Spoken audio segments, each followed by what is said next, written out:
Hello guys, mumeze mutese? Nizere ko mumeze neza. It's your boy Blaise. Tugiye kureba mu mateka Land NG White.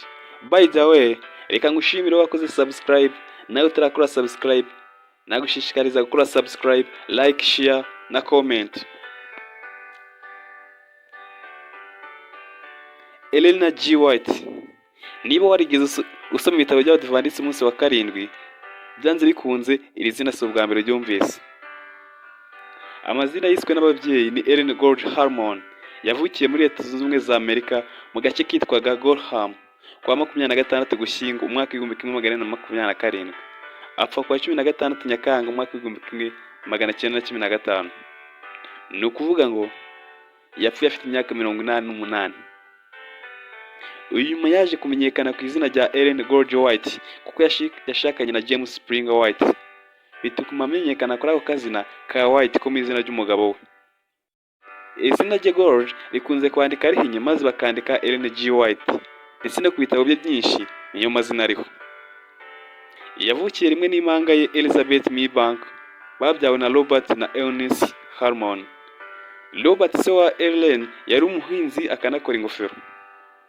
Ellen George Harmon yamenyanye na James Springer White mu mwaka w'1945, washakana mu mwaka w'1946. Ni ukuvuga ngo Ellen na James babanye bamaze umwaka mu rukundo. James yamukundiye ko yari umuntu wiyeguriye Yesu kandi akabona ko yari umuntu uvugana n'Imana by'ukuri.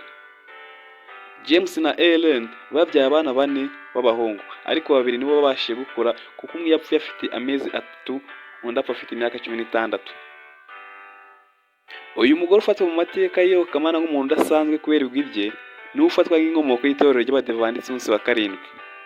Nushaka kumwita Nyirakuruza w'itorero ry'Abadivantiste umunsi wa karindwi, kuko nibo badukanye inyigisho za Badivantiste zamamaza Sabato, Sabbatism, afatanyije n'umugabo we James White na Joseph Bell.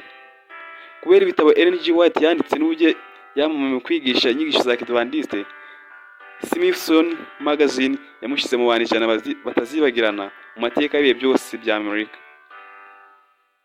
Uyu mugore amateka agaragaza ko yagize amayerekwa 200 yerekeye ibizaba mu isi. Aya mayerekwa yemejwe n'Abadivantiste ba mbere kandi na n'ubu yemerwa n'Abadivantiste ku isi yose. Nitebemeza ko ubuhanuzi bwe buhamanya n'ukuri kugaragara mu gitabo cy'Ibyahishuwe, kimwe mu bitabo bikubiyemo ubuhanuzi bwo kurangira ku isi no kugaruka k'Umwami Yesu Kristo, nk'uko abakristo babyizera. Mu mahame agenga iri torero harimo ihame rivuga ko imwe mu mpano za Mwuka Wera ziranga itorero ryasigaye ari ubuhanuzi, bakongeraho kandi kubwo buhanuzi bwagaragarijwe mu nyigisho za NG White nk'intumwa y'Imana. Inyigisho za NG White zagiye ziteza impaka mu bihe byinshi kuko yandikanaga umwuka wo kunenga no gutunga urutoki Kiliziya Gatolika n'inyigisho zayo. Urusobe rw'inyandiko rw'isi The Great Controversy biragoye kubibonera ikinyarwanda kiboneye, ariko tugenekereje wabyita insanganyamatsiko y'ivuguruza rikomeye. Byose byagarukaga ku buguruzi bwagororaga ibyo yerekanaga byaguritswe na Kiliziya Gatolika. Muri urwo rusobe rw'inyandiko harimo kimwe mu bitabo bye byamenyekanye ku isi yose cyitwa The Great Controversy, mu kinyarwanda cyitwa Intambara Ikomeye. Iri jambo intambara riba rishaka kwerekana intambara, ukutumvikana, ukuvuguruzanya biri hagati ya Kristo na Satani, kandi iyo ntambara irwanirwa ku bayoboke, abayobotse Yesu Kristo n'abayobotse Satani. Mu mwaka w'1958 nibwo yagize iyerekwa ngo yamusabye kwandika igitabo cy'Intambara Ikomeye. Icyo gihe ngo yeretswe Yesu n'abamarayika barwana intambara ikomeye na Satani n'abadayimoni. Intego nyamukuru y'iyo ntambara yari kwegukana umuntu. Mu bindi bitabo bya NG White byifashishwa mu iyobokamana rya Badivantiste harimo icyitwa Kugana Yesu, Safe to Christ, cyahinduwe mu ndimi 40 zo hirya no hino ku isi, n'icyitwa Uwifuzwa ibihe byose, The Desire of Age, nacyo kiri mu byasohowe inshuro nyinshi ku isi. Wikipedia twifashishije mu gutegura iyi nkuru igaragaza ko mu buzima bwa Ellen G. White yasohoye inyandiko articles 5,000 n'ibitabo books 40. Hakiyongeraho umuzingo y'inyandiko yandikisha intoki ugizwe na paji zirenga 100,000. ahanini byibanda ku mahereko yagendaga agira, hakaba ibyibanda ku buzima n'imirire ndetse n'ibyibanda ku mibanire rusange y'abantu ndetse n'uburezi n'uburere. Ubwo Ellen G. White yari afite imyaka 9 y'amavuko, yakubiswe mu gahanga ubwo yari agiye ku ishuri. Ibyo bintu byamukomerekeje ku buryo yarinze asaza akivuga ko aricyo kintu cyamubabaje mu buzima bwe bwose. Gusa ariko nubwo iryo buye ryamubaye cyane, nyuma ngo yaje gusanga ari ryo ryabaye intandaro yo kuba yariyeguriye Yesu akamuhanga amaso. Ibyo yabivuze agira ati, ibyago nagize igihe kimwe nabifashe nk'ububabare bukabije bugoye kwihanganira, ariko nyuma nasanze ari umugisha udasanzwe. Byabaye intandaro yo gusakaza ibyishimo ku isi, byabaye inzira yatumye nerekeza amaso yanjye kuri Yesu. Simba naramenye Kristo Yesu iyo ataza kubaho ububabare nagize nkiri umwana, bugatuma njya kumushakira aho gukira n'ihumure. Impamvu Ellen G. White yemeje ko igikomere yatewe no gukubitwa ibuye aricyo cyamuyobeye kuri Yesu, nuko akimara gukubitwa iryo buye nta kindi kintu yari ashoboye gukora.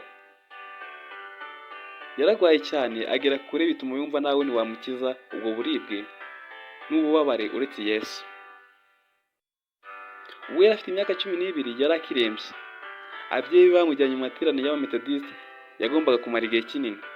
Icyo gihe ngo ageze muri ayo materaniro nibwo yabonekewe n'Imana iramuganiriza mu iyerekwa maze imusezeranya kuzamuha amahoro.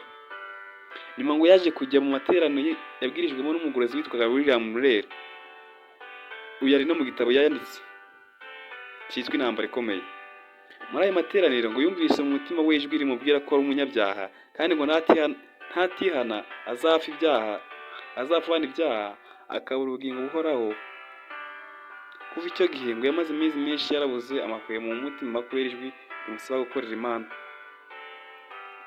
Ku wa 26 Kamena mwaka 1842 yiyeguriye Yesu abatuza mu mazi menshi na John Harvard, maze asigaye ategereje ko Yesu aza akamujyana. Icyo gihe ngo yahise abona amahoro mu mutima atari yarigeze agira kuva avutse. Gukurikiza inyigisho za William Murray byatumye umuryango we wose uba mu itorero ry'Abametodiste bayoboka inyigisho za William Murray wari watangije ibihe by'ivugurura n'ubugorozi. Yakunze kwandika atanga inama z'ukuntu itorero rikwiye kwitwara mu bihe by'imperuka. Mu nyigisho ze yerekanaga ko abantu bakizwa n'ubuntu kubwo kwizera, gusa akagaragaza ko abantu ari bo kibuga cy'intambara ikomeye iri hagati ya Kristo na Satani, kandi akavuga ko kwizera nyakuri kugomba gushingira ku mucyo mushya Imana yerekanye. Mu bihe bye yagiye abantu inama yo gutungwa n'ibiribwa by'umwimerere, bagakunda imbuto n'imboga, bagakunda amazi kandi bakirinda itabi. Nubwo icyo gihe abaganga bataribuzanyaga. Yanditse ibitabo byuzuyemo inama n'ubuzima n'imirire. Uyu rero ni Nyirakuruza wa Badivantiste wabyawe n'umubwirizwa n'umugorozi w'umunyamerika William Murray. Byari bishingiye ku buhanuzi bw'ibimenyetso byo kugaruka kwa Yesu. Nyuma y'uko umugabo we apfuye mu mwaka 1881, Ellen G. White yakomeje imirimo y'iyobokamana apfa mu mwaka 1915. Ashyingurwa iruhande rw'umugabo we muri leta ya Michigan. Aho aba bombi bashyinguye ndetse n'aho bari batuye ubu hafatwa nk'ahantu Abadivantiste bakora ubugerarugendo bw'iyobokamana bakamenya byinshi ku mukurambere wabo. Amateka n'ishingiro ry'ubumenyi akaba intangiriro y'urugendo nk'ayo amwe mu mateka y'abashinze itorero ry'Abadivantiste umunsi wa karindwi. Njye wabigezagaho nitwa Blaise. Ndabashimiye, Imana ibahe umugisha.